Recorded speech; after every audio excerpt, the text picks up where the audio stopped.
Hi, welcome back to my channel. This is gonna be my TBR for the Magical Readathon happening in April.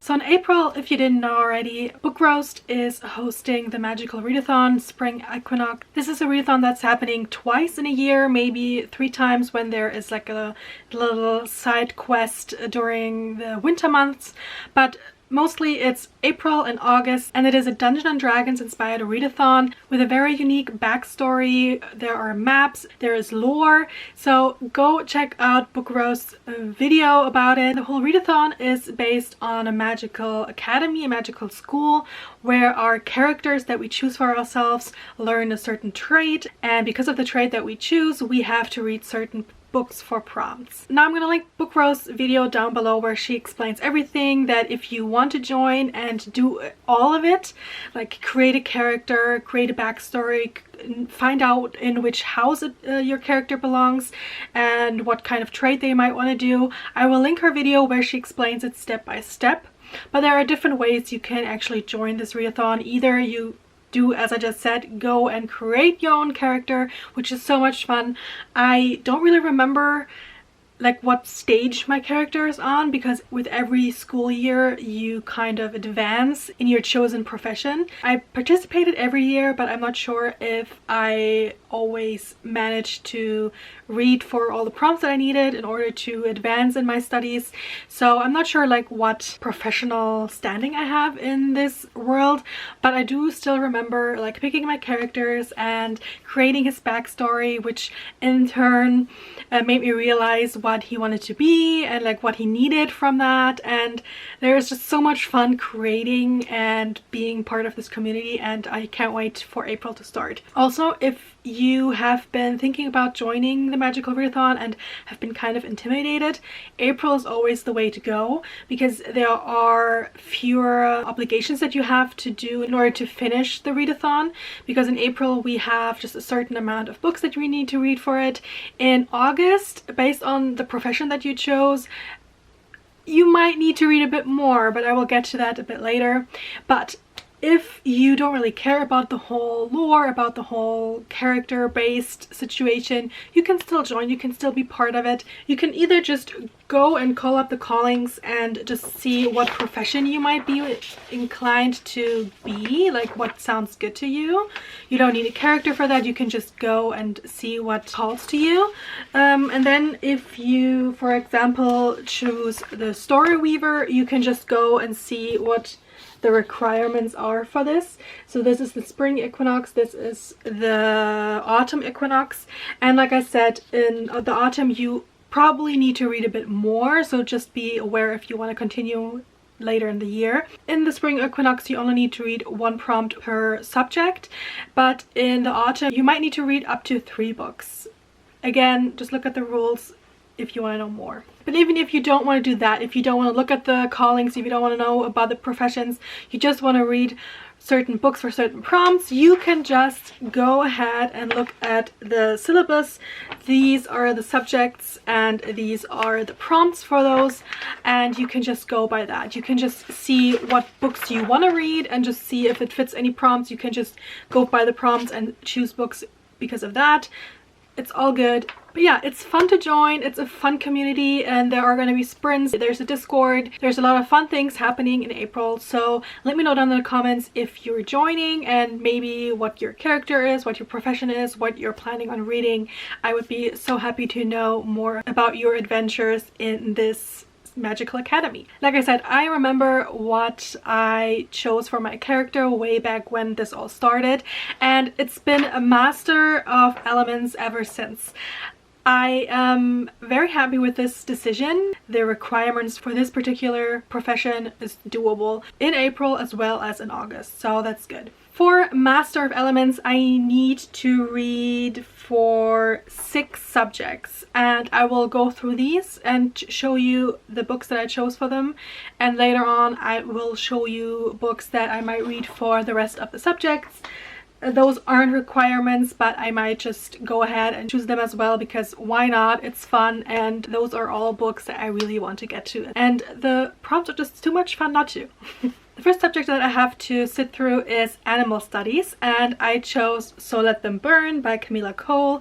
The prompt for this is to read a book that has a yellow title, and this does, so I'm really happy with that. You might know this book from my March TBR. I'm sorry to say that I did not get around to reading this. I still have a week to go in March as I'm filming this, but now that I know that I need this for my Magical Readathon TBR, I might just go ahead and push it back a bit into April. This I'm really excited to get to. This is a story about sisterhood. This is about a country that has been at war, and the main protagonist is the hero. She had the power of the gods and prevented further death and destruction, and now there is a peace meeting and she's attending, but her sister is with her and bonds with one of the enemy's dragons, and that brings a whole lot of trouble not only for the countries but also for the sisters as well, because in order to break that bond, the sister would have to die, and of course the main protagonist does not want that.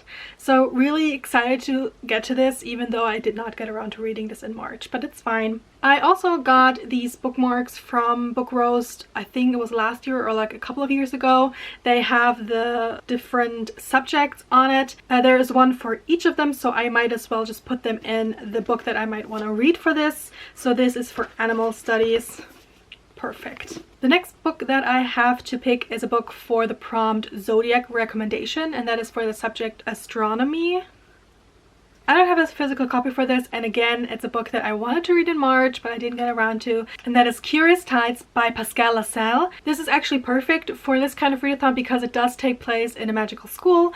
There are different kinds of magic in this school, and one of them is a bit more notorious. There is dark magic involved with it, and nobody really wants to be associated with it. And the main protagonist had a bit of trouble at the end of the last year. She and a couple of other students went to a cave. There was something that happened, a lot of them died, and she's the only survivor, and now everybody's looking at her differently, and ever since then her magic is kind of out of whack, and she might be a part of this darker magic group in the school, and she's just trying to figure out what to do with it and learn how to control it in order to not hurt anyone. And in order to do that and keep it secret, she goes to one of her oldest friends who she's not really close to anymore, and who is the brother of one of the deceased students who was also her best friend. So there's a lot of things to unpack with that storyline and those kind of character interactions and relationships. Again, I didn't get around to reading it in March, but I really want to get to it in April. Next up, we have the subject Conjuration, and for that we have to use a color wheel, which means we get a random color and we have to choose a book that has that color on the cover. And I did that before I started filming, and the first color that I got was black. And no, I am just finishing up the Readathon, and for that I was in Team Shadows, and we had to read books that had black on the cover, and I am done with it. I mean, I do still have like a lot of books that have black on the cover, but I wanted something different, so I did it again. Excuse me for changing the rules, but that's fine. And I did it again, and the color that we landed on is indigo, which is a very dark, rich blue, which I'm very happy about. And I chose The Malevolent Seven by Sebastian de Castell. I am really happy to get around to reading this. This is a standalone fantasy novel. I started rereading the Spellslinger series by him during the last round of Final Book Support Group, and I want to continue with that series as well, but I also want to get to this one sooner rather than later. And this is a story about wizards, good and bad, but also how our notion of these old wise wizards that are like a sign for good is maybe not based in reality. In this world, there are wizards that are basically mercenaries and that just work for whoever pays them the most. Our main character is one of those mercenaries, and he seems to be a bit of a morally gray character, so I'm really excited to see that just from the way the synopsis is written. And the tone of the main character is just fun as hell, so I'm really happy to see like what the tone of the whole novel is gonna be. And he just found out that he is maybe working for the bad guys and is drawn into this whole conspiracy, and maybe the end of the world is near, and he and some other degenerates have to save the world from the plans of the 7 greatest wizards of the time. I always love that the morally gray characters, or maybe the characters that really don't give a shit about the world, have to actually stick up for good and try to save the world. I always love those stories, so I'm really happy to get to this one. Next up we have Elemental Studies, and for that I have to read a book that has a source of light on the cover, and for that I want to continue with my read of my arc of The Undermining of Twyla and Frank by Megan Bannon. I started this in February and I didn't continue it in March because I was reading so much else, and I kind of pushed it back because I knew it's only getting released later in the year, so it wasn't really the highest of priority for me at the moment, even though I really enjoyed it and I love just the writing style and the characters of this author. So I really want to get back to it, and it's perfect because there are flames on the cover, so that works perfectly for source of light. And in this novel we have a world that has just been delivered from a very dark time. I don't want to spoil anything if you want to read the companion novel, The Undertaking of Heart and Mercy. I love that book, go read it, but it does have a lot to do with how the world has changed since then, and we follow characters who are trying to find their footing in this new kind of order. And we have actually two protagonists that are a bit older, they are middle-aged, they have families, they have a past, and they have been friends for forever, but maybe there is something more there. Also, there are dragons in this, because dragons are supposed to be a myth in this fantastical world, but they have been spotted, and I already met one of them when I was starting reading this, and it's so cute, it's so amazing. I really want to get back to it. Yeah, really can't wait to get to that one. If I do feel like in the end that I should read this closer to the release date and I will push it back again, which I don't think, but that might happen, I could still read Iron Flame by Rebecca Yarros. This has not only the word flame on the title, but it does have a bit of fire, and it does have dragons, which are a source of light if they Spitfire. I have heard people telling me that I should read it based on my video that I had going up for the Final Book Support Group, where I talk about books and series that I want to continue. I'm going to link it up above. And I do try to read the books that people mention in the comments, that people say that they enjoyed. The same goes with my Instagram stories or my reels. If I'm saying like, which would you recommend, I will try to read the ones that you recommend. So if you want to leave comments, that would be great, because I do choose my books based on those comments as well. Probably don't have to tell you much about Iron Flame. It is the sequel to Fourth Wing, which does take place again in a magical academy. This time around it's a magical academy that is training soldiers who can fly on dragons. They bond with the dragon and they are prepared to go to a war that has been going on for a while, but of course in the background there is much more brewing, and in the second book it is probably gonna blow up in the characters' faces. So I started this a while ago, like when it came out. I did not really continue with it, but I do want to continue with the series as a whole, and I think the third book is coming out later in the year, so I should just stay on it and continue with this one in order to stay on top of it. Next up we have Restoration, and that is to read a book that I think could cure a slump. If I am in a reading slump, hopefully that won't happen, but if so, which book do I think could get me out of it, or anybody out of it? And I'm gonna go with the sequel to The Serpent and the Wings of Night by Carissa Broadbent. I don't really remember the title of that one, I'm sorry. I'm gonna put it up here. This is a book series that has a world that is dominated by vampires. They have taken over as ruling families, and humans are basically just their food supply and their slaves. And the main character herself is human, but she was adopted as a baby by the king of the vampires, and now she is taking part in a tournament that, if she wins it, could get her more power in order to survive this hardship and this world. And in order to survive the tournament, she has to maybe get some help from unlikely partners. I can't wait to get to the sequel. I loved the first one, I flew through it, and this has been an anticipated sequel for sure. The last class that I have to take is Shapeshifting, and that is to read from an author that has blurbed my last 5-star read. And really that was The Vanderbeekers to the rescue, but I don't really feel like going into the middle grade genre for this readathon. I really am in my fantasy era. So I went with the last adult fantasy book that I read, which I gave 5 stars, which is sadly a little bit worse for wear. It's A Taste of Golden Iron by Alexandra Rowland. This took me by surprise so much because I love the characters. They're just so cute. I will say this is basically a heartstopper with adult fantasy vibes. So if you like that, just go for it. And this was actually blurbed by two authors, Freya Marsk and Tasha Suri, which are both authors that I've been meaning to read more of, or read of, because I have not read something by Tasha Suri before, but I have read the first book in the series by Freya Marsk. I really enjoyed that one. I gave it 4 stars.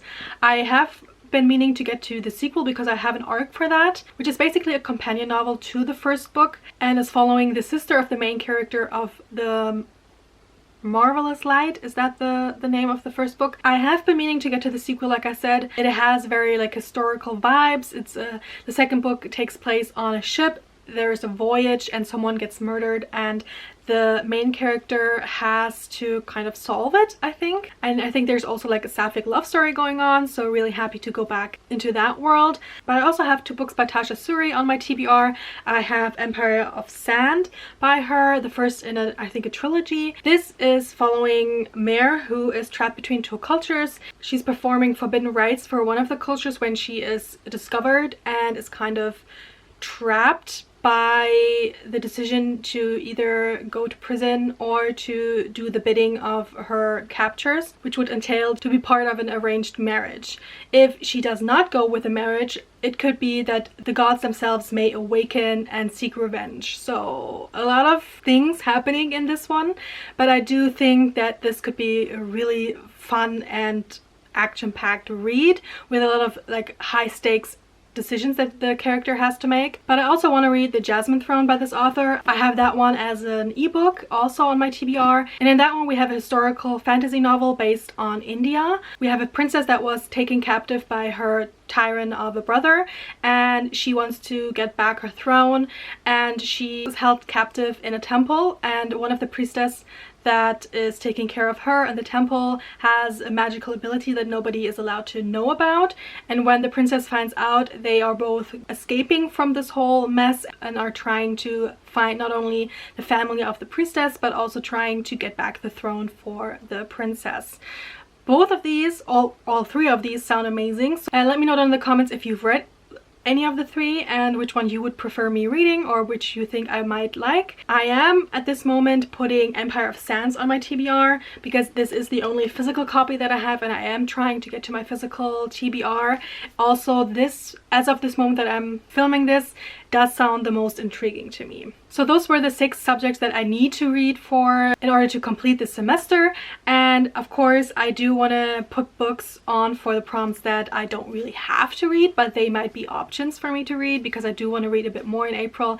I have a week off, so I might just get a lot of reading done during that week. So let's just quickly go to the books that I might read for the other subjects. The first one would be Alchemy, and for that you have to read a book that has a circle on the cover. For me, that's Starless Crown by James Rollins. I always put this on my sci-fi shelf, and I don't think it's sci-fi. I think it has sci-fi elements, but I think it's mostly fantasy, which I only just realized, so which actually makes me want to read this even more. This is about an apocalypse that is foretold, and the person who foretells it actually gets a death sentence because of it. So they are on the run and they try to stop this apocalypse and try to survive in this world with a couple of other outcasts, and I love that. I love like a group of unusual heroes getting together who maybe don't even really want to work together, but they have to in order to survive. I love that shit. So we have not only the student who had the premonition, but we also have a broken soldier, a drunken prince, an imprisoned thief. Love it. They all sound like they might hate each other, and in the end it might be like a found family thing. I would love that. So hoping to get to this one for Alchemy. Next up we have The Art of Illusion. For that we have to read a book that has the word game in the title, and I'm choosing The Wishing Game by Meg Schaefer for this prompt. I got this book because everybody was reading it last year, everybody was hyping it, everybody was loving it, and I wouldn't have necessarily like picked it up otherwise, but everybody was just raving about it. I'm not really sure if there is like a magical component to it or if it just is contemporary, but I am intrigued. This is about a young woman who is, I think, a teacher's aide, and she really loves like teaching the children about books and reading. She has like a favorite series that she's been kind of taking comfort in ever since her a bit rough childhood, and now she wants to adopt one of her students, but it's of course difficult for a single woman who doesn't really have the funds. But then her favorite author is releasing a new book, and there's only going to be one copy, and people can take part in a kind of competition in order to receive this book, and she is one of 4, I think, who can actually get this book. I think she has to go to this author's reclusive home in order to take part in this competition, and it sounds interesting. It sounds very atmospheric, and I don't really want to know more. I just want to go into it and see if I like the writing style, if I like the story. Next up is the subject of demonology, and for that we have to read a book that we did not pay for, and this is actually the perfect book for it because it's Bitter Blue by Kristen Cashore. I am rereading Fire by her right now. This would also be a reread. I got this book as a gift from my friend. We both love this series and we wanted to continue with the newer books by this author, and when these editions came out we were just falling all over each other to get these, and funnily enough I bought them for her and she later on bought them for me. So I did not pay for this exact copy. I have read them when they first came out back in the day when they come out in German. I read the German edition of it, and now I can't wait to get back into this because my reread of Graceling, I was really unprepared of how much I would enjoy it because of the way that the character was so far ahead of her times. And reading Fire right now, I'm just blown away. It is so much more brutal than I remember it being for a YA, and I can't wait to continue with that one. I'm reading that right now as I'm filming this, and I do want to continue reading one per month after this. So this would be my April pick, Bitter Blue. I don't really remember much of the story. I do remember Bitter Blue from the first book of the series, and these books are kind of companion novels. I think you can read them by themselves, but particularly with this one, it does take place in the same country as the first one. Fire takes place in a different country on the continent, so you can actually read it a bit more as a standalone. But with this one we follow Bitter Blue, and she just became queen of a kingdom, and she has a lot of things to unpack from the past. The last ruler wasn't really the greatest guy, to say it mildly, and there are a lot of things that people just want to forget and keep hidden. She was a child back then, and when she now takes over the throne, she kind of wants to know if they should forget the past or if there are still things that she as a queen needs to take care of. So she disguises herself and goes out to explore the city and her people and tries to find out more. Because in this world there are people who have a certain grace, which means that they have a certain magical ability, and in some of them they are called demons and monsters, so that works perfectly for demonology. But I am very intrigued to see where this one goes, and also I really want to know what Kristen Cashore does with the theme of the past and past mistakes, and if people should feel guilty about things that their forefathers did. Really intrigued to see if this is again something that she has done very well, even though it's been, I think, almost 20 years since these came out first. Okay, and 12 years since this came out. I really want to see if she has been ahead of her time even back then. Next up we have Spells and Incantations, and for that we have to read a book that has a certain amount of letters in the title, and you have to use a random number generator in order to find out how many letters. And I did that before I started filming, and I put up to 20 and of course I got 20. And then I found out that most of these books either have way more than 20 or they have like 16, 18, 16, 17. Most of them do not have 20 letters in the title. It was really hard. So the first book that I thought of was Stardust in Their Veins by Laura Sebastian. This is the sequel to Castles in Their Bones. And the reason that I don't want to put it on this TBR is because I have not finished my read of that first book, and I don't want to put a sequel on where I'm not sure if I am actually going to get to the sequel.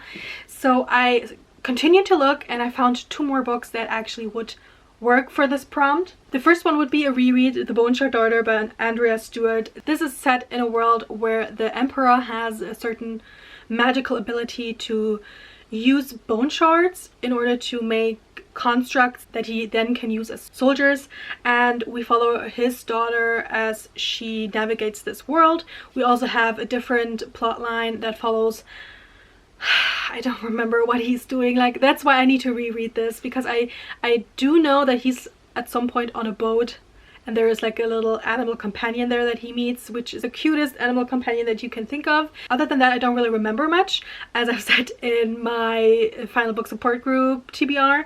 So I do want to reread this and then continue on with this series, because I do have book 2 and 3 on my shelves as well. The only other book that I found with 20 letters in the title is Once Upon a Broken Heart by Stephanie Garber. This is I only read the first book in the Caraval series. I wasn't really a fan, so I didn't really continue. This, I think, is set in the same universe, but it can stand on its own. I've heard great things about this one, so I might want to get into this. I don't really know too much about it, and as of this moment, I want to put this one on my TBR. Next up, we have the subject of artificery. I hope I say that correctly. And for that, you have to read a book that has a lock or key on the cover or in the title. And for that, I have 2 options as well. First up is an ARC. The book was released in January. It's called The City of Stardust by Georgia Summers. I have since then heard many reviews where the reader was kind of disappointed by this book. They say it's very much atmosphere and vibe without much plot. Looking at the books that I enjoyed over the last couple of months, I kind of need a bit of plot. I'm not sure if I can just go on vibes only for this readathon, so I do want to get to it. I want to maybe start it and see if I get into it, but I want to have something on the back burner in case I don't really feel it. The City of Stardust is a story about a curse that has been put on a family, and every generation one of them is basically the victim to this curse. And now the last of the line is looking for a way to break this curse after her mother has gone missing. The immortal witch who put the curse on the family gives her the opportunity to go and look for her mother. If she can find her in 10 years time, then the curse is lifted and she can live on. And if she can't, then the curse will fall on her and she will have to take her mother's place. So I'm not sure like where her mother went, like who took her. Is that part of the curse, or is it something else that's like taking part? I don't know. Like I said, I am intrigued. That's why I asked for this arc, but I do want to have a backup in case I want to read something else for this prompt. And for that, I chose The Starling House by Alex E. Harrow. This does have keys on the cover. It is very short, so I hope to get through it quickly. And this again has a mysterious gothic house and a writer who lived there and went missing. And when he disappeared, he left behind a gothic house and an heir to this house. And nobody really wants to have anything to do with this family, this house, this very dark atmosphere that's happening there. But the main character actually has a job opportunity there. And if she can stick it out, then she can help her brother get away from this whole creepy town. I'm gathering from the synopsis.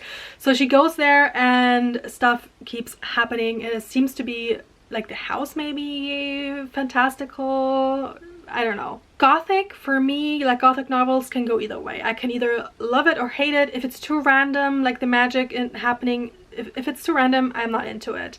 But this also might be something of like a found family aspect that is happening, so I might be into that. So I have 2 books that I'm not really sure about on this TBR for this prompt. We'll see. But it's actually harder to find a book with a lock and key on the cover than I thought. Next up, we have another prompt that helps us choose what to read.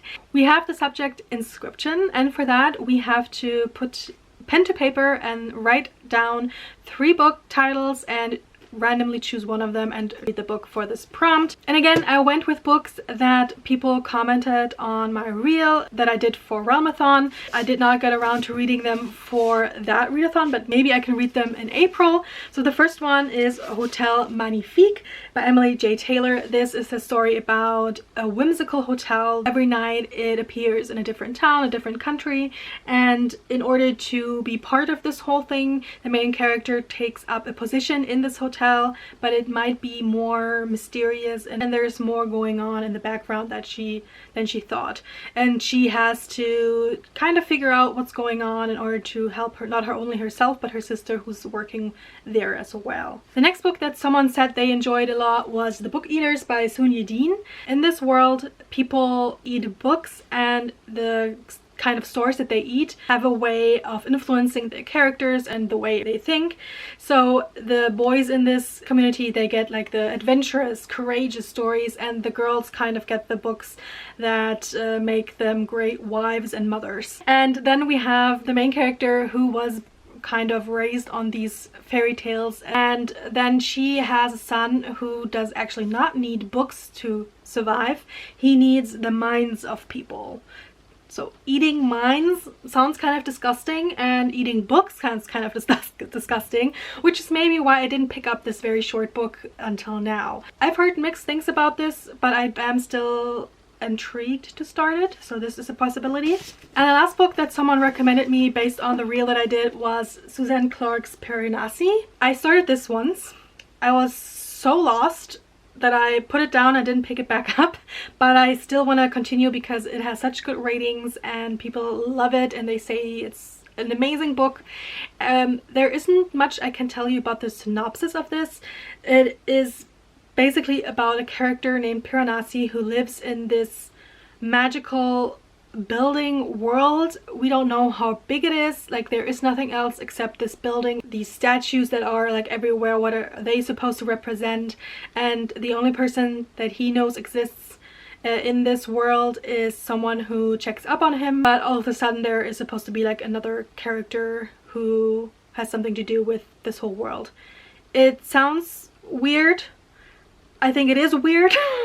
And I want to give it another try, maybe in April, in order to see if this is something for me, or if it's too much, if it's too out there, I might just DNF it and find a new home for it. So I put these 3 titles on a piece of paper each. They're in here, and now I'm gonna pick one to read for this prompt. Going with this one. The Book Eaters. So it's The Book Eaters. Really happy that this is on my TBR. Hopefully I will get through it quickly and see if it's as disgusting as it sounds. Funnily enough, these 3 books were probably the 3 books that I wouldn't have picked up from my reel. So thank you again for commenting and making me intrigued enough to want to read these again. And then we have a fun little prompt where we have to make a bingo board of things that we think might be happening in the book and see later on if all of those things came true. So I picked A Fate Inked in Blood by Danielle L. Jensen for this one. I think that I'm gonna love this book. I love this author. I love the characters and the relationship that she writes. In this new series of hers, we are going north. We have northern, like, Viking-esque stories happening, and the main character Freya is already married, but she hates her husband, really wants him dead. He's not such a great guy because he betrays her and she has to fight to the death with a Jarl's son. And when she uses magic in order to save herself in this duel, she kind of gets trapped all over again because there's a prophecy out there that whoever holds her fate may become king later. And of course everybody wants to use her, and the Jarl's son that she was fighting against, he is now her protector in order to keep her safe from harm, in order for them to get to power. And of course there's going to be, I'm guessing, a love story between them. So I think there is a lot of things that I can predict just based on the synopsis. I know it's going to be great. I love this author, like I said before. If you haven't read anything by her before, go read something. These books are amazing. And the last subject that we have is lore, but we actually don't have to read anything for this yet. The only thing that we have to read is this kind of story that Book Roast put out, and I'm guessing maybe there will be something along the lines of a challenge later on in the month that we don't know anything about yet. So again, this is something fun that she does with every readathon. She has little side quests, which is also where I might need some of these bookmarks that I got from her. We have a questing one. So really excited for this readathon. I can't wait to get started on these books. April can't come fast enough. Like I said, I still have a week to go in March, so I do have a couple of books that I still need to read before any of these are on my radar yet, but I did want to give you the opportunity to maybe take part in this readathon as well. Let me know down in the comments if you have read any of the books that I mentioned or what you will be reading for April. And until the next time I see you, I hope you have all the great reads. Bye!